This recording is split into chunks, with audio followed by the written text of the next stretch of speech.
45-та недела, ноември. Најдете ориентир. Сега сме овде и тргнуваме на кај зимската краткоденица, до која ќе стигнеме за 6 недели. Патуваме на топката која се врти околу својата оска. Гледате како земјата се врти додека го гледате сончевиот часовник. Сончевиот часовник е минијатурен модел на земјината оска. Земјата се врти, а сенката го покажува времето и ротацијата. Има и други показатели на земјината ротација. Сенката на дрвата која се поместува во текот на денот или сончевите зраци кои лесно се лизгаат по подот. Без мапа и телескоп се гледа како земјата се врти. Поради ротацијата не е лесно да се определи како планетите навистина се движат. Ако Земјата патува по орбитата без ротација како воз по шини, мирно можеме да ги посматраме планетите кои ги среќаваме. Би можеле да го видиме Марс десно од нас, а Венера и Меркур лево, додека патуваат побрзо од нас. Земјата е огромна вртелешка која се врти околу својата оска. Изгледа како се да се врти околу нас, затоа што нашето видно поле се врти заедно со Земјата. Поради ротацијата ни се чини дека Сонцето поминува преку небото, а ноќе ги гледаме месечината, планетите и звездите како го поминуваат небесниот свод.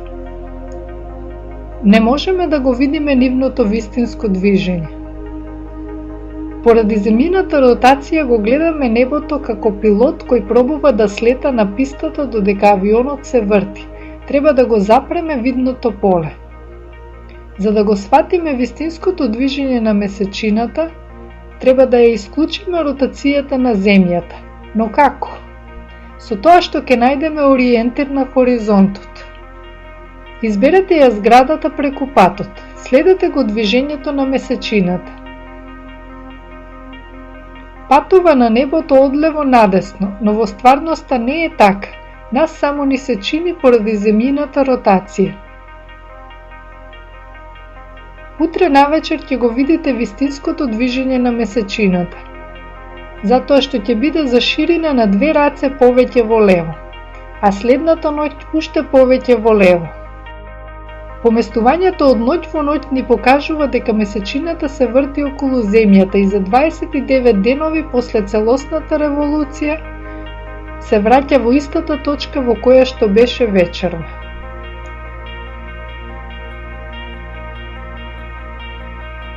Како да го видиме вртењето на Земјата околу Сонцето?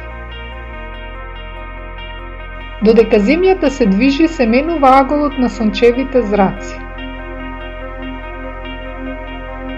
Сега северната хемисфера се навалува спротивно од Сонцето.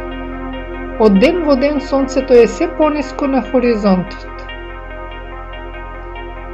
Нека зградата преку пат ви биде ориентир. Ќе видите како сенката од недела во недела се качува. Во собата зраците на Сонцето секој ден се исприжуваат се подалеку. Погледнете ги тие зраци и замислете ја Земјата во сончевиот систем. Замислете го нашето место во Вселената. Ние патуваме во друштво на 8 планети, но гледаме само 4. Венера, најблиската соседка од страната на Сонцето, Марс, нашиот надворешен сосед, Јупитер кој е многу далеку, но многу светол, и Сатурн кој е уште подалеку. Бидејќи планетите се движат со различна брзина, тие секогаш ја менуваат положбата на небото. Се движат многу брзо, Венера со 125.000 км на час. Меркур со 180.000 км на час. Гледано од далеку, огромниот пат кој го поминуваат изгледа краток и нас ни се чини дека планетите се движат бавно. Не го забележуваме бавното движење, како да го видиме движењето на планетите. За да го видиме отварањето на цветот, користиме забрзана снимка. Тука го забрзуваме движењето на планетите за да можеме да го видиме. Постојат и други методи на посматрање. Најдете некој ориентир, дрво или куќа и потоа споредувајте го напредувањето на планетите од недела во недела. Венера, Марс, Јупитер ќе видите како се движат. Замислете ги орбитите и ќе знаете како функционира сончевиот систем. Вртејќи околу Сонцето, Земјата поминува 360 степени за 365 денови. Тоа е по 1 степен на ден. Секоја ноќ звездите се поместуваат за 1 степен надесно. Земјината ротација секоја ноќ го поместува небото со звездите. Како тогаш да го видиме незначителното поместување од 1 степен? Со помош на ориентирите. Дрвата на хоризонтот, крововите или куќите на вашата улица. Треба да се внимава тоа да биде во исто време. Ако секоја вечер во истото време гледате во истиот правец, ќе го видите движењето на звездите затоа што сте на истото место како во претходниот ден. Ја исклучивте земјината ротација и го гледате движењето на звездите. Непречени од ротацијата, од ноќ во ноќ посматрате како Земјата напредува по орбитата. Тоа се гледа по малото поместување на звездите секоја ноќ, секоја недела за ширина на 1 рака. Не ви се потребни мапи и телескопи, за да го видите движењето на планетите. Само најдете ориентири, слободно побарајте ги.